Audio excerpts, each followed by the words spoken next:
ეთერშია კურიერი 6 საათზე ახალ ამბებს თამარ ურუშაძე გაგაცნობთ. მინძური ფული დიდი ბრიტანეთის ზღვის იქითა ტერიტორიებზე მოქმედმა კომპანიებმა სანქციების მიუხედავად რუსეთთან თითქმის 6 მილიარდი ფუნტი ივაჭრეს. ამ სათაურით კვლევა საერთაშორისო გამჭვირვალობამ გამოაქვეყნა. კვლევის მიხედვით თავად ბრიტანული იურისდიქციის ქვეშ მყოფი კომპანიები რუსული ომის მანქანის დაფინანსების მთავარ არხებად რჩება. გამოქვეყნებული მასალებით გინდება, რომ რუსეთი ეკონომიკური შეზღუდვებისთვის გვერდის ავლას სწორედ ბრიტანული კომპანიების დახმარებით ახერხებს. საუბარია 29,000-ზე მეტ სავაჭრო ტრანზაქციაზე, რომელთა საერთო ღირებულება 8 მილიარდ დოლარს შეადგენს.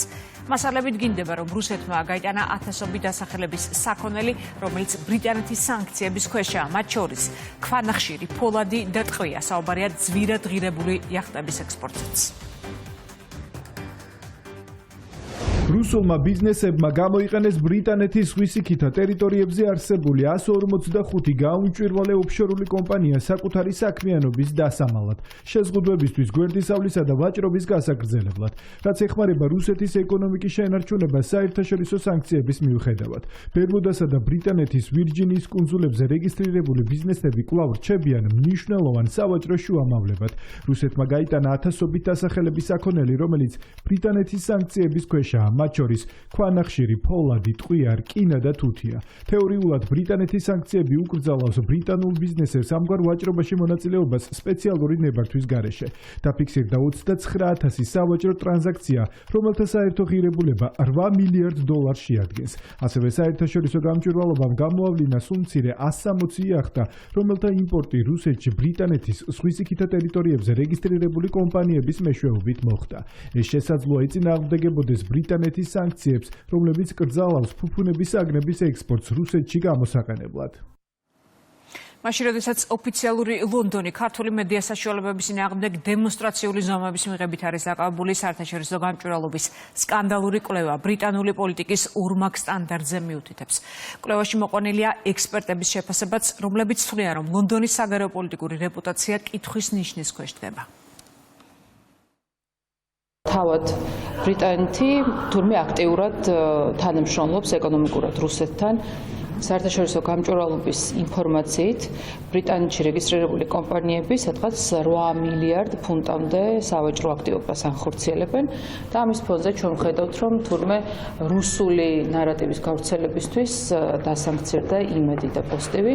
ამიტომ სრული აღრევა არის ფაქტების, სიმართლის, ღირებულებების და ყველა იმ საბაზისო პრინციპის, რომელზეც წესით დასავლური სახელმწიფოები უნდა იდგნენ. საქონლის ექსპორტი რას ნიშნავს? სავაჭრო ურთიერთობა აქვს როგორც ჩვენ სხვა ბრიტანეთს რუსეთთან, ეს არ აქვს შეწყვეტილი, ხო? ამას რა კავშირი აქვს პროპაგანდისტული მედიების არასწორ საქმიანობასთან? მე ვერ ვაკავშირებ პირადად. ვაჭრობა მთელი რიგი მიმართულებით გაგრძელდა სახელმწიფო მხრიდან, ეს თუ რაიმე სიურპრიზი შოკის მომგვრელია, არ ვიცი, იმიტომ რომ ვაჭრობა გაგრძელდა. მათ შორის ბუნებრივი რესურსებით ვაჭრობა გაგრძელდა. მათ შორის იმ ძალიან კრიტიკული საჭიროების გამო, რაც ხშირად აქვს ხოლმე სახელმწიფოებს. თუმცა, რა თქმა უნდა, მე დიდი იმედით ვერ იმ მომენტს, როდესაც რაც შევა ნაკლებად იქნება დამოკიდებული მსოფლიო რუსეთის სხვადასხვა რესურსზე. ძალიან სამწუხაროა ზოგადად ის ფაქტი, რომ ევროკავშირი, როდესაც ჩვენ მოგვიწოდებდა და დღემდე მოგვიწოდებს სანქციების დაწესებას რუსეთისთვის, მათ მთელი ამ ომის განმავლობაში ასობით მილიარდი დოლარი ივაჭრეს რუსეთთან. ასევე გამოსაყოფია ის, რომ ბრიტანეთში ფაქტებით და მტკიცებულებებით არის დადასტურებული და ძალიან დიდი არის ამ კომპანიების რიცხვი, რომელიც დღემდე ვაჭრობს რუსეთთან და რომელიც უვლის სანქციებს გვერდით. ეს რა თქმა უნდა არის ასმაგი სტანდარტი, ჯერ მიხედონ თავიანთ კომპანიებს, ჯერ მიხედონ თავიანთ ქვეყნებს, არ დაარღვევენ ეს სანქციები, შემდეგ ისაუბრონ საქართველოზე, თუმცა კიდევ ერთხელ ხაზი მინდა გავუსვა, რომ როდესაც ჩვენ გვაბრალებდნენ ეს აქტორები და მათი აგენტურა საქართველოში, მდიდარი NGO-ები და რადიკალური ოპოზიცია სანქციებისთვის გვერდის ავლას, ბრიტანეთიდან, ამერიკის შეერთებული შტატებიდან და ევროკავშირიდან ჩამოვიდნენ სანქციების კოორდინატორები, ვინც დაადასტურეს ის, რომ საქართველო მუშაობს ძალიან მაღალ დონეზე ამ მიმართულებით და არანაირი სანქციის გვერდის ავლის, ასე ვთქვათ, ქვეყნად არ გამოიყენება საქართველო. საგარეო საქმეთა სამინისტროში დაბარებულმა ბრიტანეთის ელჩმა უწყება კომენტარის გარეშე დატოვა. უწყებაში გარეთ ვორდი დაახლოებით 40 წუთის განმავლობაში იმყოფებოდა. ის პირადად საგარეო საქმეთა მინისტრს შეხვდა. მაკა ბოჭორიშვილის განცხადებით მან ელჩს სთხოვა განმარტება კონკრეტულად რას ეფუძნება გადაწყვეტილება, რომელიც ლონდონში მიიღეს.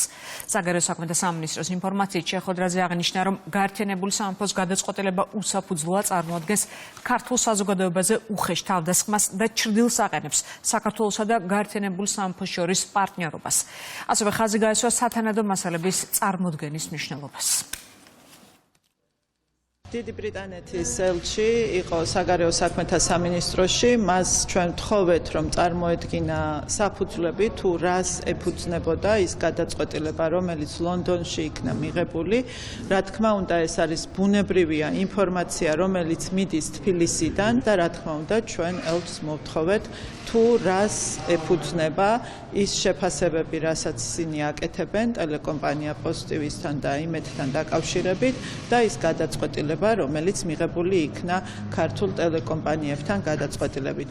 ასეთი მტკიცებულება ან ასეთი დოკუმენტი რაიმე რაც გაამართლებდა ამ გადაწყვეტილებას მე არ მინახავს, ბუნებრივია არაფერი ყოფილა კონკრეტული წარმოდგენილი, მე მოვისმინე მხოლოდ და მხოლოდ ის შეფასებები, რომელსაც ეფუძნება გადაწყვეტილება, თუმცა არ მომისმენია თუ რას ეფუძნება აი ეს შეფასებები, სწორედ როდესაც ისინი თვლიან, რომ თურმე რუსეთს ვაძლიერებთ და ვასუსტებთ უკრაინას, ან რამენაირად ქართული საზოგადოება ხელყოფს უკრაინის ტერიტორიულ მთლიანობას. ეს არის ის ბრალდებები, რომელსაც ჩვენ არ ვიზიარებთ, ეს არის ის შეფასებები, რომელსაც ჩვენ ვერ გავიზიარებთ.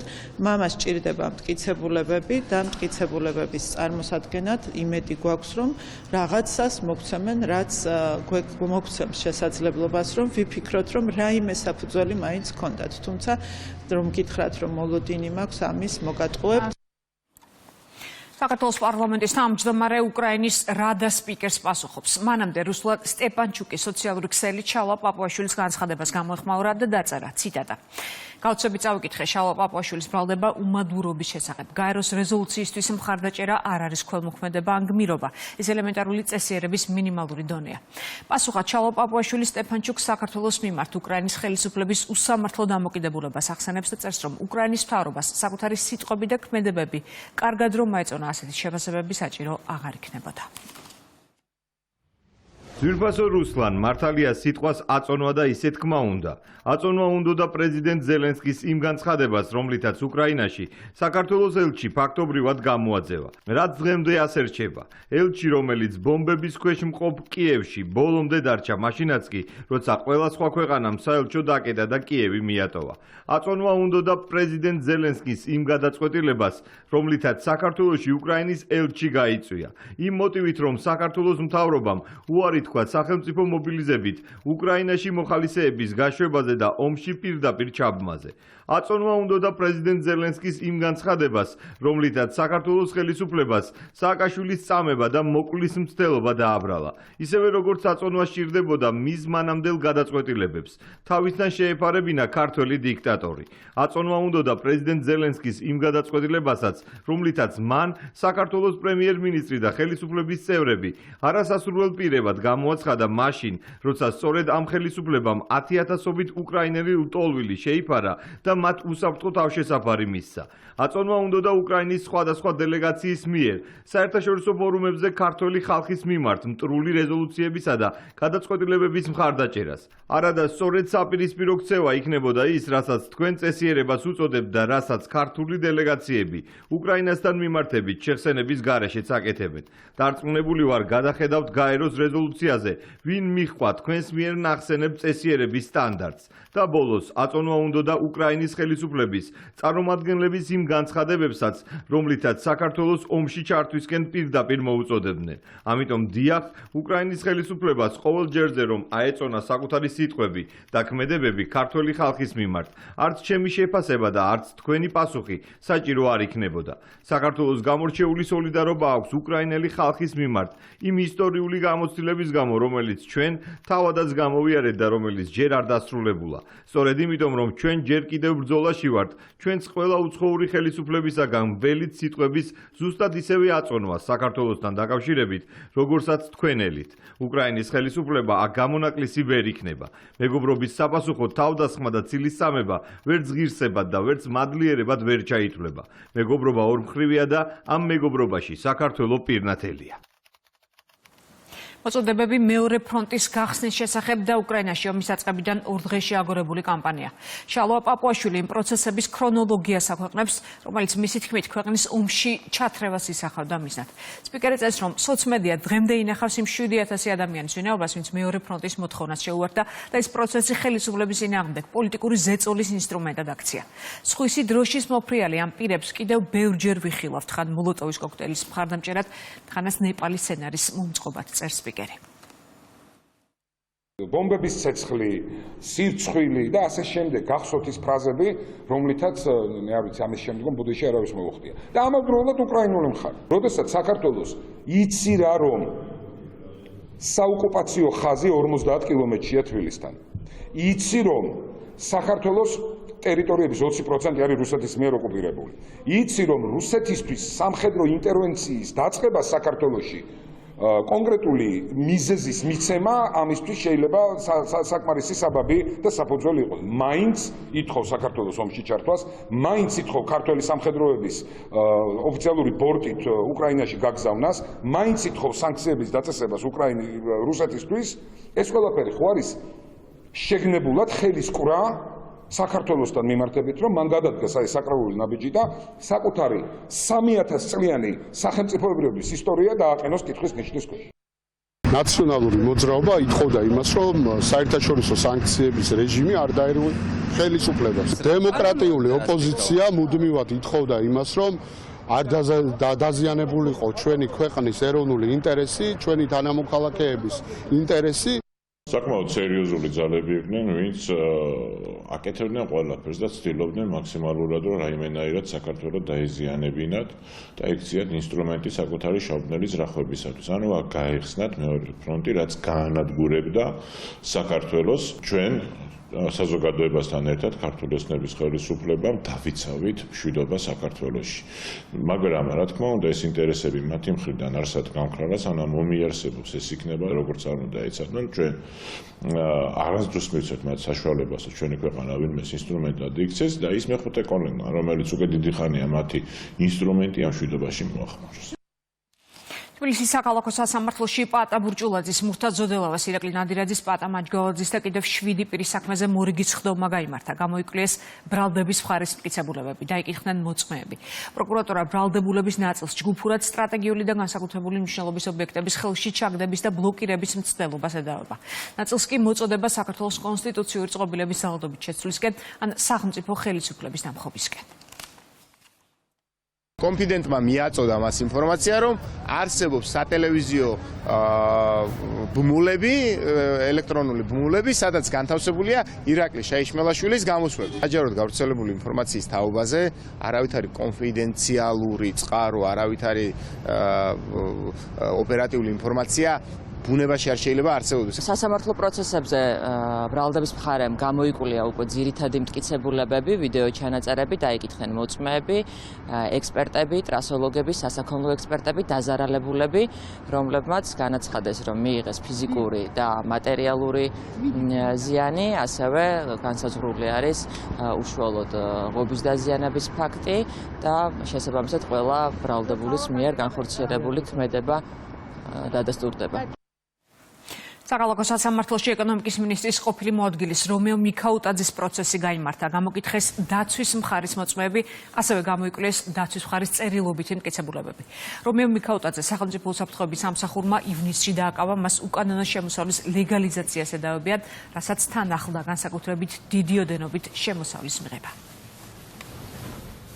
დღევანდელ სტომაზე დაიკითხა ნახიდური ხესის ბუღალტერი, რომელმაც სასამართლოს მიაძოდა ინფორმაცია, რომ მას არასდროს არ უნახავს რომეო მიქაუტაძე, რომ დასწრებოდა ან პარტნიორთა კრებას, დღეს დავასრულეთ წერილობით მტკიცებულებების გამოკვლევა და დაგვრჩა დაახლოებით 5-10 წარმოსადგენელი სასამართლოში. მიუხედავად იმისა, რომ დღევანდელ სასამართლო პროცესზე დაიკითხნენ დაცვის მოწმეები, მათ არ დაუფიქსირებიათ და არ უთქვიათ, რომ რომეო მიქაუტაძის ნათესავების უკან არ იდგა რომეო მიქაუტაძე.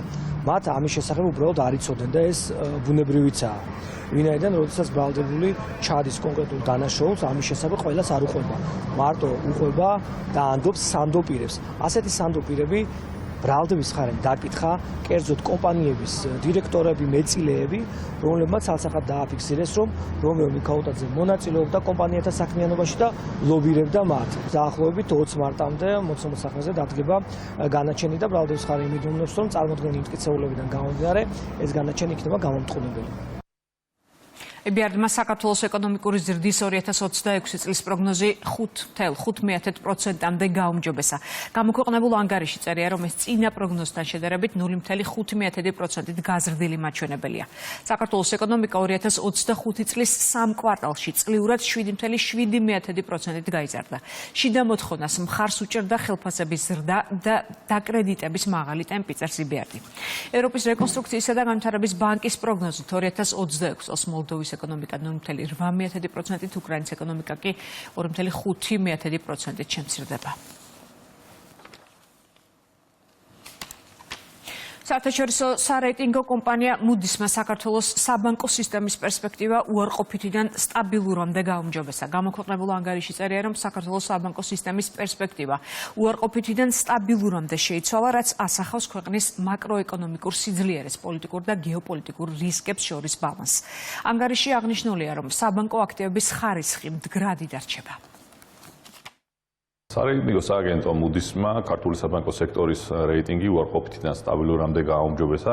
როგორც ისინი აღნიშნავენ, ამის ძირითადი ფაქტორი იყო მაკროეკონომიკური ტენდენციები, კერძოდ ისინი ელოდებიან, რომ ეკონომიკური ზრდა 2026 და 27 წლებში იქნება დაახლოებით 5.5%, რაც განაპირობებს ჯანსაღ ფინანსურ სექტორის და ასევე დიდწილად აბალანსებს გეოპოლიტიკურ რისკებს ჩვენს რეგიონში. ასევე სხვა ფაქტორებს შორის აღნიშნულია საბანკო სექტორის მდგრადობა, კაპიტალის მაღალი დონე, აქტივების მაღალი ხარისხი, ჯანსაღი მომგებიანობა, რაც მათ შორის მათი აღნიშვნით განპირობებულია საქართველოს ეროვნული ბანკის საზნახედველო პრაქტიკებით. ჩვენი ინვესტორები და ბაზრის სხვა მონაწილეები სწორედ ამ რეიტინგის საფუძველზე განსაზღვრავენ მათ მოლოდინებს. საქართველოს ეროვნული ბანკის ხელშეწყობით პირველად გამოქვეყნდა საქართველოს სახელმწიფო ობლიგაციების ინდექსები და ხელმისაწვდომი გახდა როგორც Bloomberg-ის, ასევე ინდექსების პროვაიდერი კომპანიის პორტალის მეშვეობით. ეროვნული ბანკის ინფორმაციით სიახლე მნიშვნელოვნად გაზრდის ბაზრის გამჭვირვალობას და საინვესტიციო მიმზიდველობას. ადგილობრივი და საერთაშორისო ინვესტორებს შეეძლებათ თვალი ადევნონ და გაანალიზონ საქართველოს სახელმწიფო ფასიანი ქაღალდების ბაზრის მომგებიანობა, მახასიათებლები და სხვა მაჩვენებლები. ინდექსი მარტივად რო ახსნათ, ეს არის ესეთი კრებსითი მაჩვენებელი, რომელიც ასახავს ფასებს და მომგებიანობას სხვადასხვა ფასიანი ქაღალდის და დღეს უკვე ეს ინდექსი გამოქვეყნდა საერთაშორისო პლატფორმაზე, როგორც არის Intercontinental Exchange, რომელიც არის Bank of America-ს სტრატეგიული პარტნიორი და ამ ჯგუფში შედის ისეთი ცნობილი ბირჟები, როგორც არის ნიუ-იორკის საფონდო ბირჟა მაგალითად და ეხლა უკვე ამ პლატფორმებზე, ასევე Bloomberg-ის პლატფორმაზე ხელმისაწვდომი არის საქართველოს სახაზინო ობლიგაციების, ანუ სახელმწიფო ფასიანი ქაღალდების ინდექსი. ეს კიდევ უფრო მეტად გამჭვირვალეს ხდის ჩვენი ფასიანი ქაღალდების ბაზარს და კიდევ უფრო მეტად მიმზიდველს ინვესტორებისთვის. აღსანიშნავია, რომ ბოლო პერიოდში მნიშვნელოვნად არის გაზრდილი სახელმწიფო ფასიანი ქაღალდების მიმართ ინტერესი, როგორც ადგილობრივი, ისე საერთაშორისო ინვესტორების მხრიდან.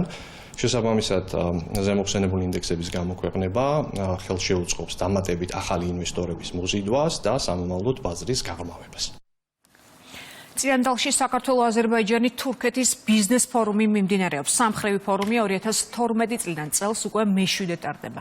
ბიზნეს სექტორს საშუალება აქვს ინფორმაცია მიიღოს ფორუმში მონაწილე ქვეყნების ეკონომიკური განვითარების, ბიზნეს და საინვესტიციო გარემოს, რეფორმების და პროექტების შესახებ. ტარდება პანელური სესია, მიმდინარეობს შეხვედრები. ფორუმში მონაწილეობენ თურქეთისა და აზერბაიჯანის დელეგაციები ვაჭრობისა და ეკონომიკის მინისტრის ხელმძღვანელობით.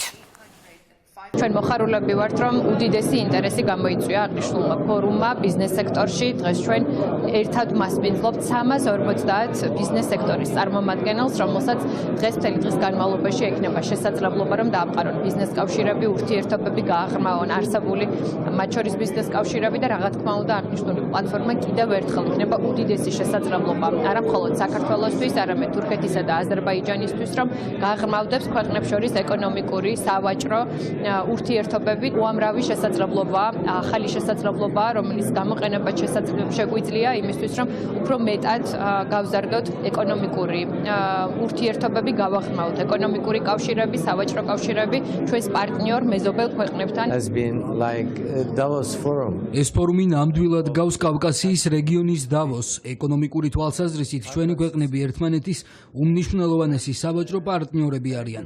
თურქეთი ამჟამად საქართველოს ყველაზე დიდი სავაჭრო პარტნიორია. ჩვენს ქვეყნებს შორის ფართო და მრავალმხრივი ეკონომიკური ურთიერთობები არსებობს. როგორც მთავრობები, ისე ბიზნეს სექტორები აქტიურად ვმუშაობთ სავაჭრო და საინვესტიციო ურთიერთობების კიდევ უფრო გაღრმავებაზე. გასულ წელს ორმხრივმა სავაჭრო ბრუნვამ 3.1 მილიარდ ამერიკულ დოლარს გადააჭარბა, ხოლო მოკლევადიან პერსპექტივაში მიზნად ვისახავთ ამ ბრუნვამ 5 მილიარდ დოლარს მიაღწიოს. ჩვენ ერთმანეთთან დაკავშირებულნი ვართ არა მხოლოდ გეოგრაფიული სიახლოვით, არამედ საუკუნეების განმავლობაში ჩამოყალიბებული მშვიდობიანი თანაცხოვრებით, მეგობრობითა და ნდობით, რაც ამ ურთიერთობას განსაკუთრებულ მნიშვნელობას ანიჭებს. არ არის შემთხვევითი, რომ აზერბაიჯანული ინვესტიციები საქართველოს ეკონომიკაში 3 მილიარდ ამერიკულ დოლარს აღემატება. წამყვანი ინვესტორები არიან მსხვილი ეროვნული კომპანიები, საქართველოში საქმიანობს ასევე ასობით სხვა აზერბაიჯანული კომპანია სხვადასხვა სექტორში, ტურიზმში, უძრავ ქონებაში, წარმოებაში, სოფლის მეურნეობასა და სხვა სფეროებში. ცალკე აღნიშნვის ღირსია ის ერთობლივი პროექტები, რომლებიც ჩვენმა ქვეყნებმა განახორციელეს ენერგეტიკული უსაფრთხოების, სატრანსპორტო დერეფნებისა და ინფრასტრუქტურის განვითარების მიმართულებით. შავი ზღვის წყალქვეშა კაბელის პროექტი ახალ ეტაპზე გადადის. ხელშეკრულება, რომელიც საქართველოს სახელმწიფო ელექტროსისტემასა და კომპანია სეს შორის გაფორმდა, ითვალისწინებს შავი ზღვის ფსკერის კვლევის დიზაინის და ზედამხედველობის საკონსულტაციო მომსახურების შესყიდვას. კონსულტანტ კომპანიას ევალება შავი ზღვის გეოფიზიკური და გეოტექნიკური კვლევებისთვის საჭირო სამუშაოების აღწერილობის და სატენდერო დოკუმენტაციის მომზადება. კომპანიამ კვლევა უკვე ჩაატარა, რომელმაც დაადასტურა, რომ პროექტის რეალიზება ტექნიკურად და ეკონომიკურად შესაძლებელია. საქართველოს რუმინეთს შორის დაგეგმილი არის შავი ზღვის წყალქვეშა კაბელის მშენებლობა, რაც ითვალისწინებს საქართველოსა და ევროპას შორის ელექტროენერგიის ვაჭრობას, ტრანზიტს, იმპორტსა და ექსპორტს. ეს პროექტი საოცრად მნიშვნელოვანი არის რეგიონისათვის, ვინაიდან ენერგეტიკული დივერსიფიკაციისა და ენერგეტიკული უსაფრთხოების და დამოუკიდებლობის კუთხითაც ჩვენს რეგიონს აძლევს ახალ შესაძლებლობას. გაფორმებული ხელშეკრულება ითვალისწინებს შავი ზღვის ფსკერის კვლევას, რაც გულისხმობს გეოტექნიკურ და გეოფიზიკურ შესწავლას ფსკერისას, რომელიც განსაზღვრავს რა სახით მოხდება კაბელის, ასე ვთქვათ, განლაგება. შავი ზღვის კაბელი, როგორც მოგეხსენებათ, საქართველოს ეკონომიკური და ენერგეტიკის განვითარებისთვის უაღრესად მნიშვნელოვანი პროექტია. ეს პროექტი უკავშირდება ევროპის ბაზარს, რაც გარკვეულწილად დიდი ბიძგი იქნება საქართველოში ენერგეტიკული ბიზნესისთვის, საქართველოში გენერაციის ობიექტები, რომლებიც უახლოეს მომავალში ხელისუფლებას დაგეგმილი აქვს, რომ 4000 მეგავატის ფარგლებში შეიქმნას, ძალიან დიდი мотивация იქნება ევროპის მაღალანაზღაურებად ბაზარზე გასასვლელად. მთავრობის ადმინისტრაციის ხელმძღვანელი ლევან ჯორჯოლიანი მიგრაციის საერთაშორისო ორგანიზაციის ევროპისა და ცენტრალური აზიის რეგიონულ დირექტორს შეხვდა, იმსჯელეს მიგრაციის საკითხებზე და თანამშრომლობაზე ამ მიმართულებით. განიხილეს შრომითი მიგრაციის შესახებ კანონში განხორციელებული ცვლილებები, ასევე საუბარი შეეხო ქვეყანაში უცხოელების დასაქმებისა და ახალი შრომითი ნებართვების გაცემის საკითხებს. საქართველოს პრეზიდენტმა პრემიერის და პარლამენტის თავმჯდომარის წარდგინებით კულტურის სფეროს წარმომადგენლები დააჯილდოვა. ლაურეატებს სახელმწიფო ჯილდოები კულტურის სფეროში გამორჩეული მიღწევისა და საქართველოსთვის გაწეული აღმატებული ღვაწლისთვის, ასევე კულტურის სფეროს განვითარების შეტანილი განსაკუთრებული წვლილისთვის გადაეცათ. ბრწყინვალების ორდენით დაჯილდოვდნენ კინორეჟისორი მერაბ კოკოჩაშვილი და თბილისის ოპერისა და ბალეტის თეატრის დირექტორი ბადრი მაისურაძე. კულტურის სფეროს განვითარების შეტანილი განსაკუთრებული წვლილისთვის ღირსების ორდენის სხვადასხვა პროფესიის 30 წარმომადგენელს გადაეცა. ქართული კულტურა ერთ-ერთი ყველაზე კარგად წარმომჩენილი ქართული ტრადიციების, ჩვენი იდენტობის, ჩვენი ხასიათის ის რაც მოიტანეს აქამდე ჩვენმა წინაპრებმა აუცილებელია რომ გადავცეთ ჩვენს მომავალ თაობას და თქვენ ახართ ის ადამიანები ვინც ყოველდღიურ რეჟიმში ქმნით ამ უდიდეს შემოქმედებას და მინდა ქედი მოვიხაროთ თქვენს წინაშე და მინდა რომ გააგზელოთ შემოქმედება ქართველი ხალხის სახელით, სახელმწიფოს სახელით, მინდა რომ მოგილოცოთ ეს ჯილდო და გისურვოთ მომავალში წარმატებები. სახელმწიფო ჯილდოები, რომლებიც დღეს გადმოგეცემა თქვენი ღვაწლისადმი უდიდესი პატივისცემის მხოლოდ სიმბოლური გამოხატულება. ამ დარბაზში სხვადასხვა თაობის წარმომადგენლები ბრძანდებით, რომლებიც ხელოვნების და მეცნიერების არაერთ დარგში მოღვაწეობთ. თქვენი ძალისხმევით ვითარდება ქართული კინო, საუბერო და საგუნდო ხელოვნება, ჩვენი ეროვნული ქორეოგრაფია. თქვენ იცავთ ისტორიულ მეხსიერებას, აცოცხლებთ ლიტერატურას და ზრუნავთ მომავალი თაობების აღზრდას. უმთავრესი რაც თითოეულ თქვენგან საერთიანებს, არის საკუთარი საქმისადმი და ქვეყნისადმი უდიდესი ერთგულება და ამისათვის თითოეულმა ჩვენგანმა რა თქმა უნდა უდიდესი მადლობა უნდა გადაგიხადოთ. თქვენი დამსახურებაა რომ ქართული კულტურა კვლავაც სიამაყის გრძნობით ავსებს თითოეულ ჩვენგანს. განსაკუთრებით ასაფასებელია ის თავდადება, რომელსაც ჩვენი მემკვიდრეობის დასაცავად და მომავალი თაობებისთვის გადასაცემად თქვენ იჩენთ. ქართული კულტურა კი არის სწორედ ის, რაც გვახსენებს თუ რისთვის ვიბრძვით, რას ვიცავთ და რას უფრთხილდებით. ეს არის ის, რაც გვეუბნება თუ რატომ უნდა იყოს საქართველოს დამოუკიდებელი, განუყოფელი და ერთიანი.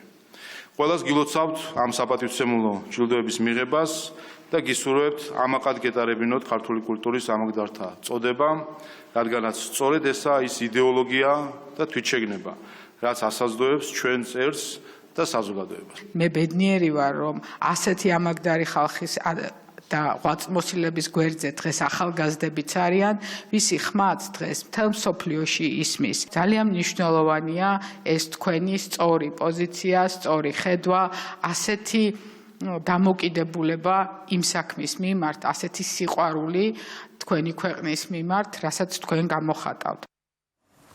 Davos-ის მსოფლიო ეკონომიკური ფორუმის ხელმძღვანელი გადადგა. ბორგე ბრენდე ამხილეს არასრულწლოვნების სექსუალურ ტრაფიკინგსა და პედოფილიაში ბრალდებულ ამერიკელ ფინანსისტთან ჯეფრი ეპშტეინთან კავშირში. ამერიკის იუსტიციის დეპარტამენტის ფაილების მიხედვით, ბრენდე სამჯერ იმყოფებოდა ეპშტეინთან ვახშამზე და მასთან მიმოწერა ჰქონდა. თავად ბრენდე აცხადებს, რომ პოსტის დატოვების გადაწყვეტილება საფუძვლიანი განხილვის შემდეგ მიიღო. შვეიცარიაში ამერიკასა და ირანის წარმომადგენლებს შორის ბირთვული შეთანხმების გარშემო მოლაპარაკებებზე შესვენებაა გამოცხადებული. დიალოგი სავარაუდოდ რამდენიმე საათში აღდგება.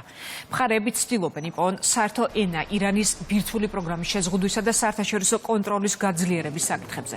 Wall Street Journal წერს, რომ ამერიკამ ირანს ბირთვულ პროგრამასთან დაკავშირებით კონკრეტული პირობები წაუყენა. ირანმა უნდა განახორციელოს 3 ძირითადი ბირთვული ობიექტის ფორდოს, ნათანზისა და ისპაჰანის დემონტაჟი, გამდიდრებული ურანის მთელი მარაგი ამერიკას გადასცეს. ნებისმიერი ბირთვული შეთანხმება უნდა იყოს მუდმივი და არ უნდა დაექვემდებაროს ეტაპობრივი გაუქმების პრინციპს. შტატები ურანის გამდიდრების პროგრამის სრულ შეწყვეტას მოითხოვს, თუმცა ოფიციალური პირების განცხადებით, ამერიკული მხარე შესაძლოა დათანხმდეს თეინაში ბირთვული რეაქტორის ამუშავებას, რომელიც სამედიცინო მიზნებისთვისაა საჭირო და ულტრა დაბალი დონის გამდიდრებაზე იქნება ორიენტირებული, წერს Wall Street Journal.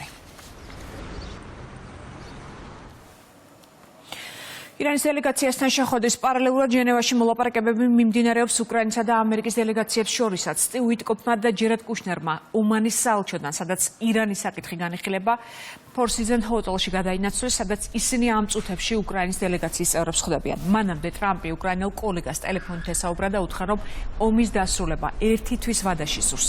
ზელენსკი კი ამბობს, რომ რთული საკითხების გადაჭრა მხოლოდ პუტინთან პირისპირ შეხვედრაზეა შესაძლებელი.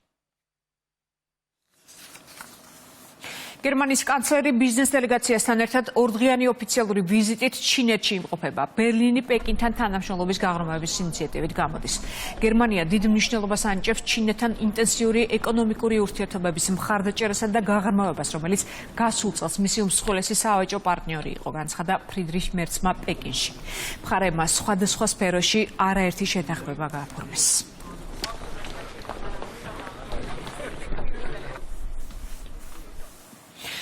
სენაკის მუნიციპალიტეტის სოფელ უშაფათის საჯარო სკოლის ახლად რეაბილიტირებული შენობა განათლების მინისტრმა დაათვალიერა. გივი მიქანაძე სასწავლო პროცესს გაეცნო და მოსწავლეებსა და პედაგოგებს შეხვდა. პროექტის ფარგლებში მოეწყო სრული ინფრასტრუქტურა. მიმდინარე სემესტრში ჩვენ კიდევ 20-მდე ახლად რეაბილიტირებული და აშენებული სკოლის გახსნა გვაქვს დაგეგმილი და პარალელურად 100-ზე მეტი ობიექტის სრული რეაბილიტაცია და მშენებლობა მიმდინარეობს, რაც კიდევ ერთხელ ადასტურებს, რომ პრემიერის ინიციატივით ინფრასტრუქტურის განახლება გრძელდება და ეს პროცესი მომავალშიც გაგრძელდება, სანამ ყველა საჯარო სკოლა, რომელიც საჭიროებს მსგავს მხარდაჭერას, უზრუნველყოფილი არ იქნება შესაბამისი სამუშაოებით იმისთვის, რომ არა მხოლოდ მოსწავლეებისთვის, არამედ ჩვენთვის უძვირფასესი პედაგოგებისთვის შექმნილი იყოს მაქსიმალურად ჯანსაღი გარემო. სკოლა სრულად იქნა რეაბილიტირებული, ასევე მოეწყო გარე ეზო, ფასადები, მსგავსი ინფრასტრუქტურა ჩვენი მუნიციპალიტეტისათვის და განათლების კუთხით მნიშვნელოვანია. ჯორჯია ნოთარენ-ფაუერი დიღმის მასივში სარეაბილიტაციო სამუშაოებს ახორციელებს. განახლდება 9 კილომეტრზე მეტი სიგრძის წყალმომარაგების და წყალარინების ქსელები.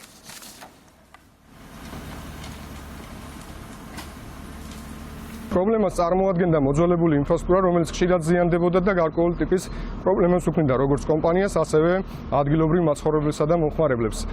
ჩვენ აღნიშნული პროექტის შესრულებასთან დაკავშირებით გადაწყვეტილება რამდენიმე მიზეზის გამო მივიღეთ.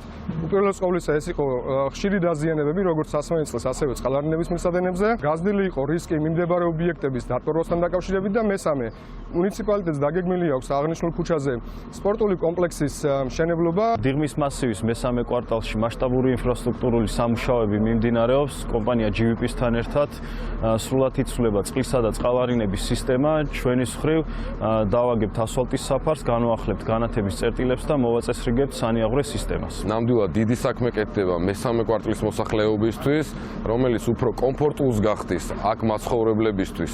ცხოვრებას, მინდა მადლობა გადაუხადო GVP-ს, ასევე დიდუბის რაიონის გამგეობას ამ დიდი საქმისთვის.